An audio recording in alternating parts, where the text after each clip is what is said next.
자, 이번 시간에는 이단들의 그 성경 해석, 그 어떤 그 법칙이 있습니다. 이 사람들이 흔히 사용하는, 자주 사용하는 그러한 법칙이 있습니다.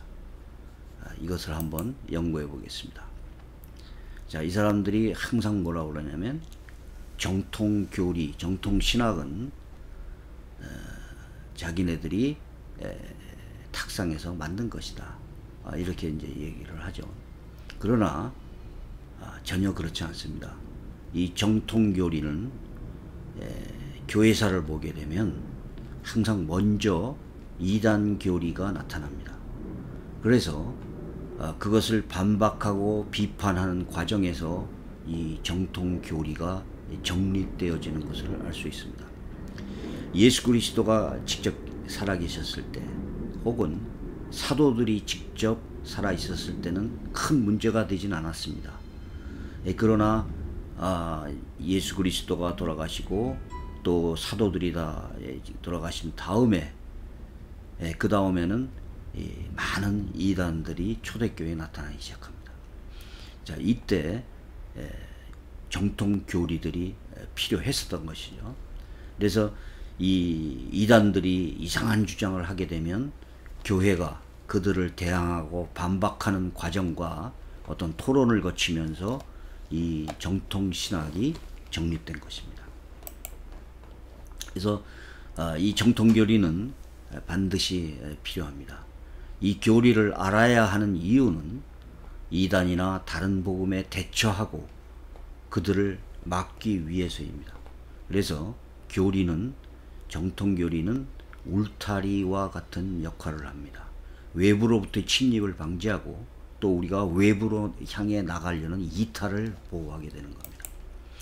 그 다음에 두 번째로, 우리가 정통교리를 알아야 하는 것은 신앙적 성숙을 위해서입니다. 왜 그러냐면 그 교리는, 정통신학은 바로 성경을 요약하고 체계화시킨 것이기 때문입니다. 그래서 어느 신학자분은 교리라는 것은 구원의 방향을 가리키는 손가락이다, 그리고 이정표다, 이렇게 말씀하신 분도 있습니다. 그래서 정통교리라고 하는 것은 성경을 요약하고 정리한 것입니다. 물론 정통교리 자체가 곧 진리가 되고 구원이 되는 것은 아닙니다. 그러나 정통교리는 구원을 가르치는 손가락이며 이정표이며, 우리가 흔히 바둑의 예를 들 것 같으면 정석의 역할을 하게 되는 것입니다. 또 세 번째로, 우리가 교리를 알아야 하는 이유는 교회의 표준과 기준을 위해서입니다.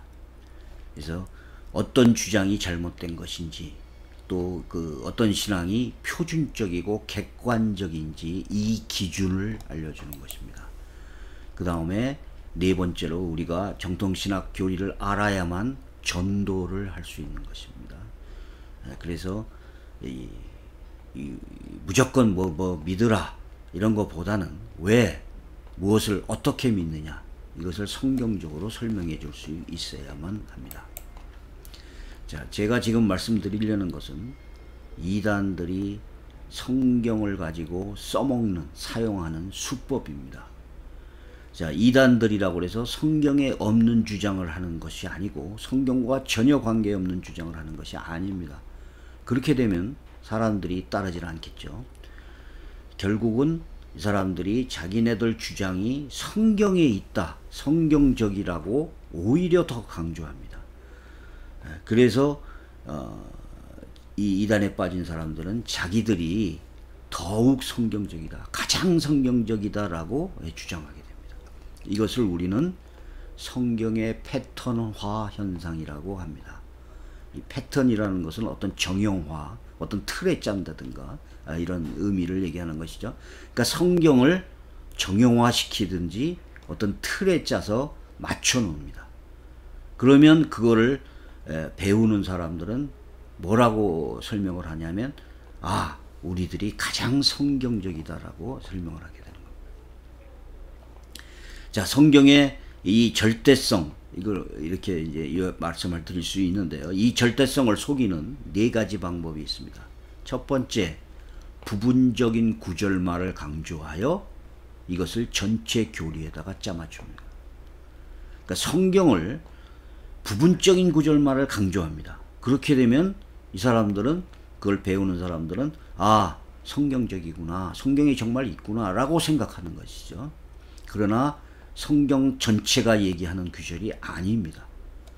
두 번째, 자, 성경을 문자적으로 볼 때는 절대로 그런 내용이 나오질 않기 때문에 성경을 짝풀이, 비유풀이, 영해 이런 것으로 상징적이거나 비유라고 설명을 합니다.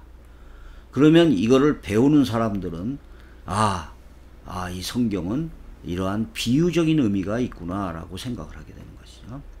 저희가 이 상담을 하다 보면 우리가 이제 충분히 당신들이 가르치는 그 주장들은 성경적이 아닙니다 라고 하면서 그 성경적인 증거들을 전부 제시를 합니다.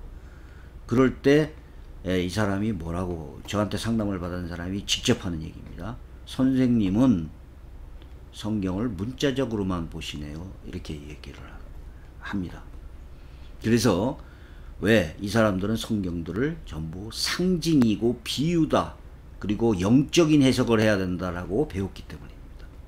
그래서 이런 이단들은 우리가 상담을 할 때 성경관을 아주 자세하게 가르칩니다. 이것을 해야만 돌아올 수 있습니다. 그래서 우리가 상당한 시간을 들여서 성경관에 대해서 설명을 합니다. 특히 이 사람들이 세 번째로 사용하는 방법에는 직통계시, 대언, 예언 이런 것들을 강조하게 됩니다. 그래서 자기들 그 교주들이 하나님에게, 성령에게, 재림 예수님한테 직접 계시를 받았다. 그리고 자기는 하나님의 대언자다.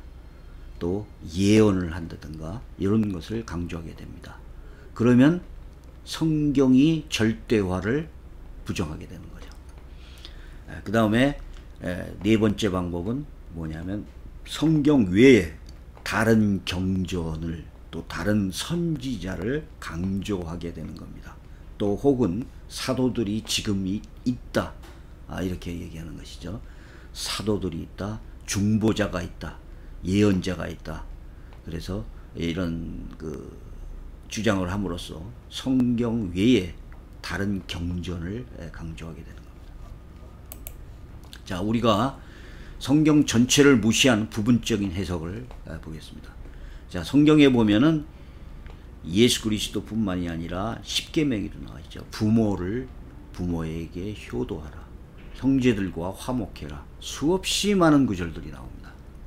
그런데 이 사람들이 이 마가복음을 인용합니다. 마가복음 3장을 인용하면서 이때에 예수님의 어머니와 동생들이 와서 밖에 서서 사람들을 보내어 예수를 부르니 32절, 무리가 예수님을 둘러앉았다가 여짜오되 보소서, 당신의 어머니와 동생들과 누이들이 밖에서 찾나이다. 마가복음 3장 33절, 대답하시되, 예수님이 뭐라고 말씀하시냐면 누가 내 어머니며 동생들이냐. 그리고 둘러앉은 자들을 보시고 이르시되 내 어머니와 내 동생들을 보라. 이렇게 말씀을 하십니다.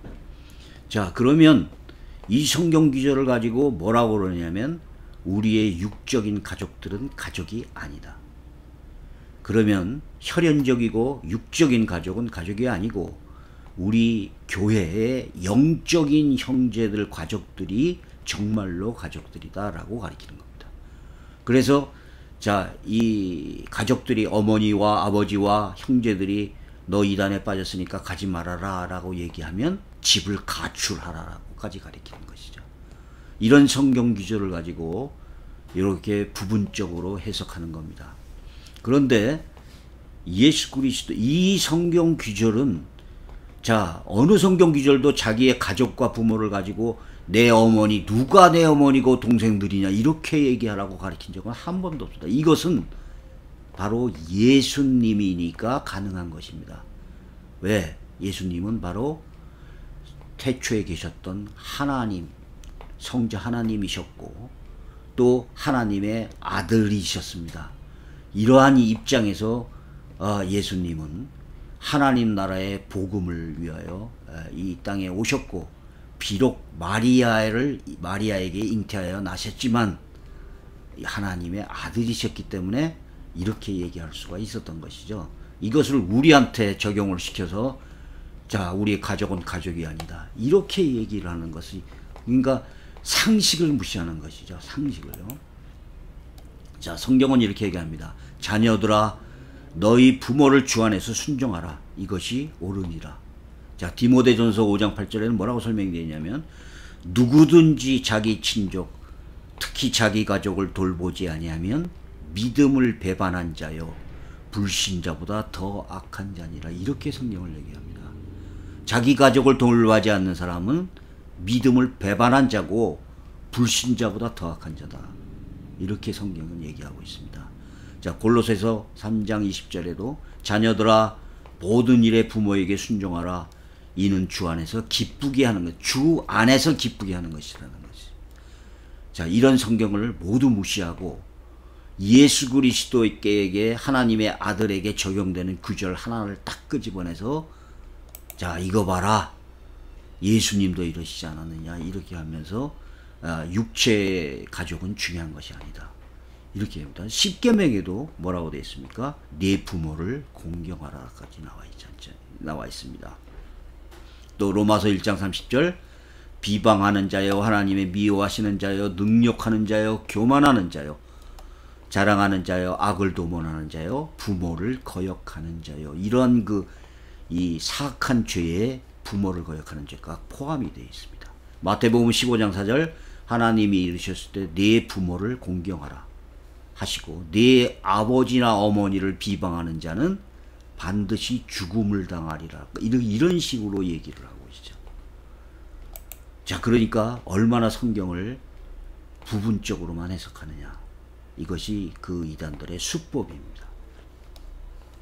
자, 이 성경은 짝이 있다라고 짝풀이를 합니다. 이사야 34장 16절에서 너희는 여호와의 책에서 찾아 읽어보라. 이것들 가운데 빠진 것이 하나도 없고 제짝이 없는 것이 없으리니 이는 여호와의 비를 명하셨고 너의 영이 이것들을 모으셨습니다. 자, 그러면서 봐라, 여호와의 책에 제짝이 없는 게 없다, 이렇게 해석을 하는 겁니다. 그래서 여호와의 책은 짝이 있다. 그래서 구약과 신약에는 짝이 있고 비유와 실상에는 짝이 있고, 이런 식으로 해서 짝풀이를 가리킵니다. 그러나 이 성경은 그런 뜻이 아닙니다. 성경을 잘못 인용한 것이죠. 자, 이 34장 16절만 보는 게 아니라 성경을 전체적으로 보면 34장 15절에 보면 부엉이가 거기 깃들이고 알을 낳아가서 그 그늘에 모으며 솔개들도 그 짝과 함께 거기 모이리라. 너희는 여호와의 책을 자세히 읽어보라. 이것들이 하나도 빠진 것이 없고 하나도 그 짝이 없는 것이 없어. 이렇게 여기에서 이것들이라는 것은 부엉이와 솔개들과 같은 짐승들을 얘기합니다. 자, 그러면 도대체 왜 짐승들이 짝이 없다, 짝이 있다라고 얘기할까요? 이것은 에돔 땅을, 이사야 선지자가 에돔 땅을 설명하는 겁니다. 에돔 땅이 아주 큰 상공업 지역이었고 무역을 하는 곳이었는데, 사람들이 타락하고 범죄하고 우상숭배를 하게 되니까 하나님이 이사야 선지자를 통하여 이 땅에 사람들이 살 수 없게 될 것이다. 그러면서 부엉이와 솔개, 이런 짐승들이 뭡니까? 부정한 짐승입니다. 그래서 바로 여호와 책을 자세히 읽어보라. 이 부정한 짐승들이 짝을 이루고 살게 될 것이다 라는 그러한 성경 구절입니다. 이사야서 34장 9절에서 11절을 보면 정확히 나오는데요. 에돔의 시내들은 변화하고 역청이 되고 그 티끌은 유황이 되고 그래서 그리로 지나갈 자가 영영이 없겠고 당아와 고슴도치가 그 땅을 차지하며 부엉이가 까마귀가 거기에서 거할 것이다 라는 성경 구절이 나옵니다. 자, 다시 말해서 이 에돔 땅이 앞으로 이렇게 될 것이다 라는 것을 얘기하는 겁니다. 아까 솔개, 독수, 당아, 고슴도치, 부엉이, 까마귀 이런 것들이 다 뭡니까? 다 이 부정한 짐승입니다. 자, 공동번역은 이건 뭐라고 해석했냐면은 야훼의 기록을 찾아내서 읽어보아라. 이런 모든 짐승들이 빠짐없이 기록되어 있을 것이다. 이렇게 얘기합니다. 표준세 번역을 보시면 주의 책을 자세히 살펴보아라. 이 짐승들 가운데서 어느 거 하나 빠질 것이 없겠고 하나도 그 짝이 없는 짐승이 없을 것이다. 현대어 성경 독자들은 그 책을 자세히 읽어보아라. 여기에 기록된 짐승들 가운데서 빠진 것이 하나도 없을 것이다. 자, 이렇게 설명을 하고 있는 겁니다. 자, 이 히브리어 이사야서 34장 15절 히브리어를 보면은 이것들이라는 것은 여성 복수입니다. 그런데 여호와의 책인 남성 단수가 사용됐습니다. 그런데 부엉이, 그짝, 솔개 이런 것은 여성 단수입니다. 결국 이것들이라는 것은 문법적으로 봐도 이 부엉이, 솔개 이런 것을 얘기합니다. 자, 레위기 11장 13절에서 19절을 보면 부정한 짐승이 나옵니다. 독수리, 솔개, 매, 까마귀, 부엉이, 따오기, 당아 이거 전부 올빼미 이게 뭐예요? 전부 뭡니까? 부정한 짐승들. 이 부정한 짐승들이 에돔 땅이 우상 숭배를 하고 나중에 결국은 이 부정한 짐승들이 짝을 이루어서 살게 될 것이다. 이것을 얘기한 겁니다. 그러면서 성경은 모두 다 짝이 있다. 그래서 짝을 맞춰야 된다. 이렇게 하면서 구약과 신약의 짝, 실상과 비유의 짝 이런 식으로 해서 비유풀이를 하는 것이죠. 그러면 이걸 배우는 사람들은 아, 이게 성경에 짝이 있구나 이렇게 생각을 하는 것이죠. 자, 이것은 어떤 이단들이 천재가 돼서 짜는 것이 아니라 역대 모든 이단들이 사용했던 방법입니다. 그래서 제가 이단들이 사용하는 성경의 패턴이라고 그랬죠. 세 번째, 비유풀이랍니다. 이것이 마태복음 13장 34절 35절을 보면은 예수께서 이 모든 것을 무리에게 비유로 말씀하시고 비유가 아니면 아무것도 말씀하지 않으셨으니 이런 성경 구절이 나옵니다. 이 성경 구절을 보니까 예수께서 이 모든 것을 무리에게 비유로 말씀하시고 비유가 아니면 아무것도 말씀하지 않으셨다. 예수님은 항상 비유로만 말씀하셨다. 이렇게 해석을 합니다.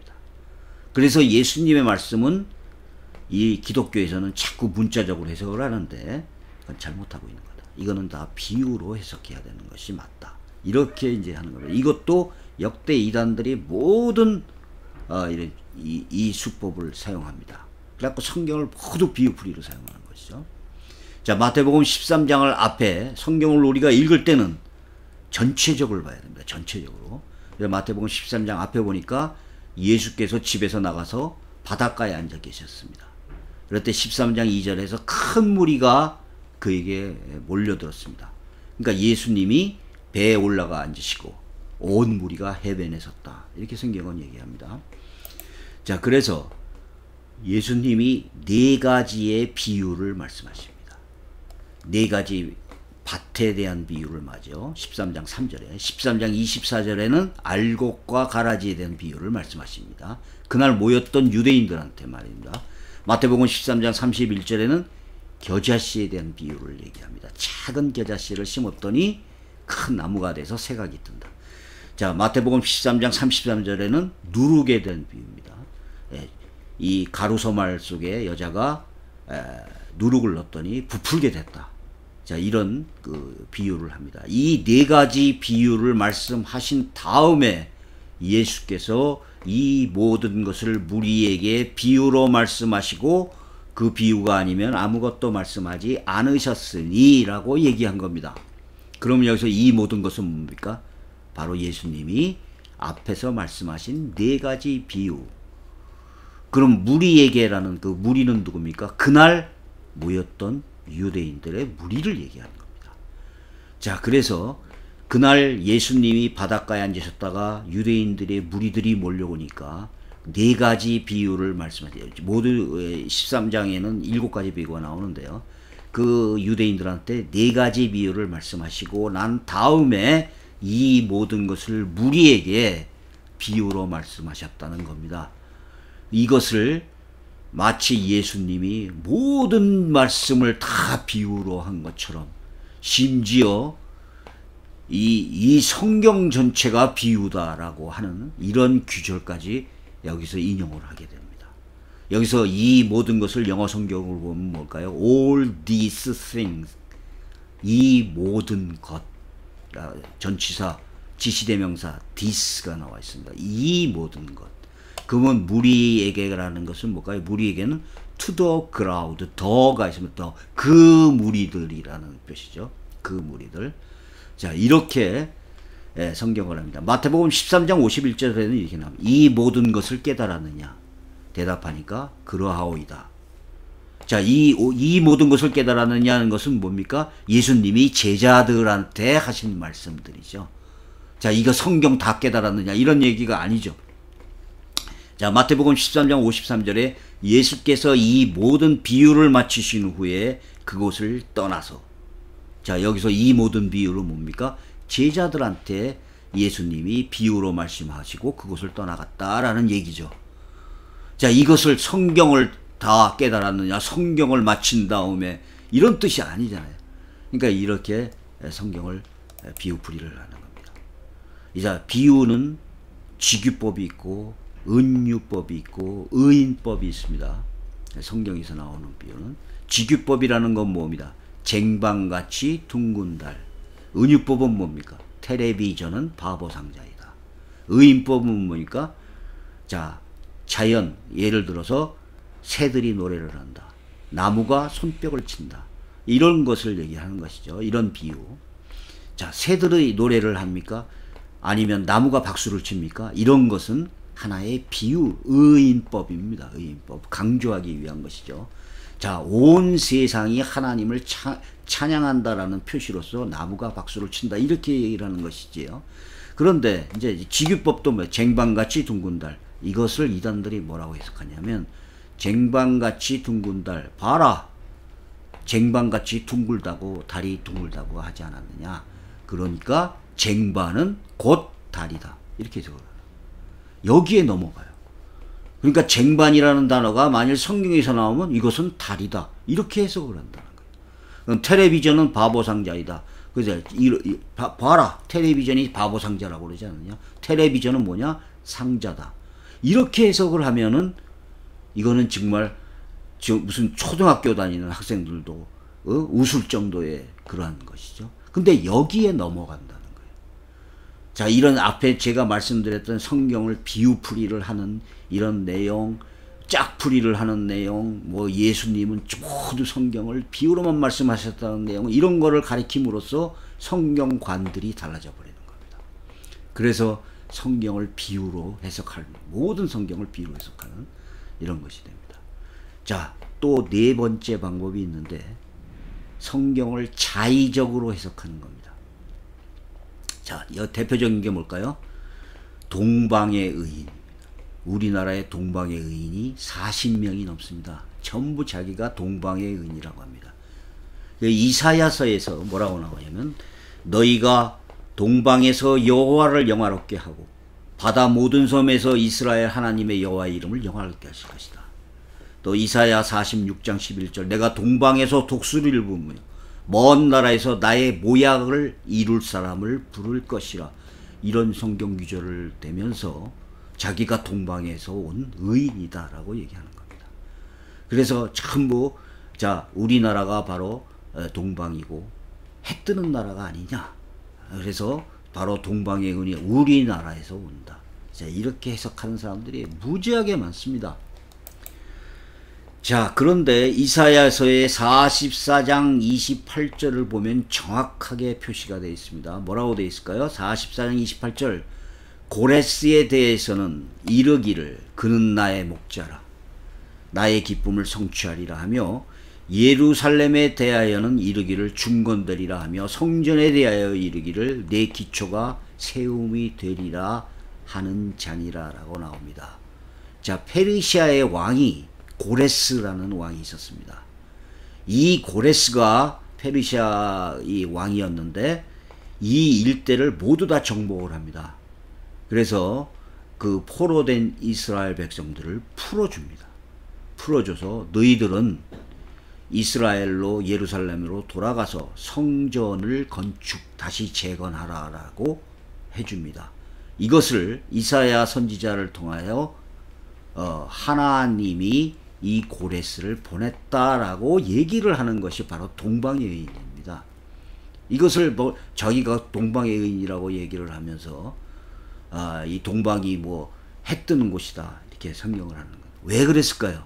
이 고레스라는 단어 히브리어로 코레쉬라고 하는데 이 단어가 태양을 뜻합니다. 태양이라는 단어예요. 다시 말해서 그래서 이사야서에서는 이 고레스를 페르시아의 왕을 하나님이 보내셨다라고 얘기를 하면서 이 이름 코레쉬 태양이라는 이름을 떼서 동방의 의인이다라고 얘기를 하는 겁니다. 자, 이런 성경 구절이 에스라서에 보면은 1장 1절에 아주 정확해 1장 1절부터 3절까지 정확하게 고레스 바사왕, 바사는 페르시아죠. 바사왕 고레스 원년에 여호와께서 에레미야 입으로 하신 말씀을 응하게 하시려고 바사왕 고레스의 마음을 감동시키심에 저가 온 나라에 공포도 하고 조소도 내려 가려되 2절 바사왕 고레스는 말하노니 하늘의 신 여호와께서 세상 만국으로 내게 주셨고 나를 명하사 유다 예루살렘에 전을 건축하라 하셨으니 나오죠.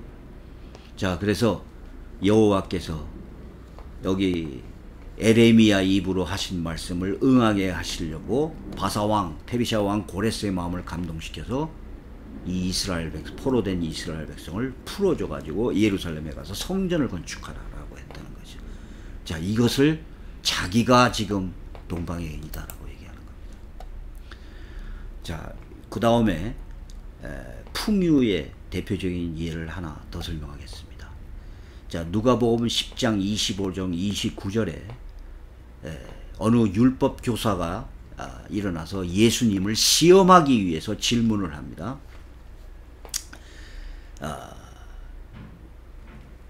무엇을 하여야 영생을 얻겠습니까? 라고 그러니까 예수님이 율법에 무엇이라고 되어 있느냐? 그러면서 자, 율법 그대로 행하여라. 그러면 살리라. 이렇게 얘기합니다. 그러니까 다시 율법 교사가 뭐라고 자기를 옳게 보이기 위하려고 이렇게 하면서 내 이웃이 누구입니까? 이렇게 대답을 합니다. 질문을 합니다. 그럴 때 예수님이 예루살렘에서 누가복음 10장 30절에서 31절까지 사마리아인에 대한 얘기를 합니다. 자, 어떤 예루살렘 교인이 성도가 예루살렘의 사람이 강도를 만나서 이제 거의 죽을 뻔했습니다. 그래서 이제 쓰러져 있는데 제사장이 지나가다가 그를 피하여 지나갔습니다. 레위인도 그를 보고 피하여 지나갔습니다. 그런데 사마리아인들은 원래 이스라엘 사람들하고 상종을 하지 않아요. 거의 원수지간입니다. 그래서 이 사마리아 사람이 거기를 지나가다가 이걸 봤습니다. 이스라엘 사람을요, 죽어가는 이스라엘 사람을 봐가지고 자기 짐승에다가 태우고 기름과 포도주를 거기다가 상추에다 불어주고 주막으로 데리고 와가지고 돌봐줍니다. 그리고 그 이튿날 떠나면서 주막 주인에게 데나리온을 2를 주면서 이 사람을 돌봐줘라. 비용이 더 들면 내가 돌아올 때 갚겠다. 라고 얘기합니다. 결국은 이 이스라엘, 강도를 만난 이스라엘은 살아났겠죠. 자, 그러면서 예수님이 이렇게 합니다. 내 생각에는 이 세 사람 중에 누가 강도 만난 자의 이웃이 되겠느냐. 그러니까 자비를 베푼 자입니다. 이렇게 얘기합니다. 그러니까 예수님이 이르시되 너도 이와 같이 하라. 이렇게 얘기합니다. 자, 이 성경 구절은 무엇을 뜻한 겁니까? 질문이 뭐였습니까? 내 이웃이 누구입니까? 라고 물어본 거고 예수님이 자, 누가 이웃이 되겠느냐? 너도 이와 같이 하라 라고 얘기하신 겁니다. 자, 이 성경 구절을 가지고 수많은 이단들이 강도는 마귀이고 어떤 사람은 성도이고 이 제사장과 레위는 기독교 목사다. 그러니까 이 목사들이 다 지나쳐 가지 않았느냐, 구하지 않았느냐. 또 기름은 성령이다. 포도주는 피다. 짐승이 뭐냐? 전도자다. 짐승에다 태우고 갔다고 그랬죠. 전도자다. 그럼 주막이 뭐냐? 주막은 바로 교회다. 두 데나리온이 뭐냐? 구약과 신약이다. 그러면 사마리아 사람이 누구냐? 사마리아 사람, 이 사람이 예수다라고 설명을 해요. 이것은 대표적인 풍류법이었습니다. 이렇게 심지어 초대교회 교부들마저 이렇게 해석한 예가 많았습니다. 그래서 이것을 이제 지나치다라고 얘기했고, 심지어는 그 주막의 그 주인을 보고 사도 바울이다, 뭐 이렇게 해석하는 예까지 있었습니다. 자, 이것은 바로 잘못된 알레고리의 그 유명한 예입니다. 그래서 이것은 이웃이 누구인가를 설명한 것이지 바로 예수님이고 주막이 교회고 그 다음에 제사장과 레위인이 교회 목사고 뭐 이렇게 해석하는 것이 아니죠. 그러니까 이렇게 얘기하는 것이 있습니다. 자, 이제 마지막으로 문자적인 또 성경을 해석하는 경우가 있습니다. 너무 심한 문자적인 해석입니다. 자, 요한복음 1장 1절에 태초에 말씀이 계시니라. 이 말씀이 하나님과 함께 계셨으니 이 말씀은 곧 하나님이다. 자, 이것은 바로 로고스를 얘기하는 겁니다. 이게 예수님을 얘기한 거예요. 예수님, 성자 하나님이 태초에 성부 하나님과 함께 계셨다. 예수님의 선재성을 얘기하는 것이죠. 자, 이거를 말씀이 뭐냐? 말씀은 바로 성경이다. 그래서 목사나 어떤 교주의 설교가 뭐냐? 바로 하나님의 말씀이다. 이렇게 얘기를 하는 거예요. 그럼 결국 태초에 말씀이 계시니라. 이게 뭡니까? 태초에 이 지금 목사나 교주가 하는 설교, 하나님의 말씀이 바로 이것이다 라고 주장을 하는 거죠. 그래서 신격화 시켜버리는 겁니다. 자, 이 말씀은 인격적인 로고스죠. 그 다음에 말씀이 성경이고 어떤 교주의 말씀이다. 이런 이 비인격적인 그 성경이나 이런 책이나 기록을 얘기하는 것이 아닙니다. 이 말씀이라는 로고스는 예수 그리스도를 얘기하는 거예요. 인격적인 로고스를 얘기하는 것이죠. 그러니까 이렇게 성경을 이게 지금 어느 교주나 어느 목사의 말씀을 이게 이 말씀이다, 이것이 곧 하나님이다 라고 얘기하기 위해서 이 사도 요한이 요한복음 1장 1절에다 태초에 말씀이 계시니라 이렇게 썼겠습니까? 그러니까 이런 해석을, 말도 안 되는 해석을 하게 되는 것이죠. 자, 여기까지 하겠습니다. 그러니까 이렇게 성경을 지금 하는 제가 5가지 방법을 얘기한 것이 이단들이 주로 사용하고 역대 이단들이 거의 대부분 사용을 해온 것이고, 그리고 이러한 설명들이 상당히 어필하고 맥혀 들어가고 그랬던 그런 거기 때문에 모든 이단들이 이런 성경 해석을 사용합니다. 감사합니다.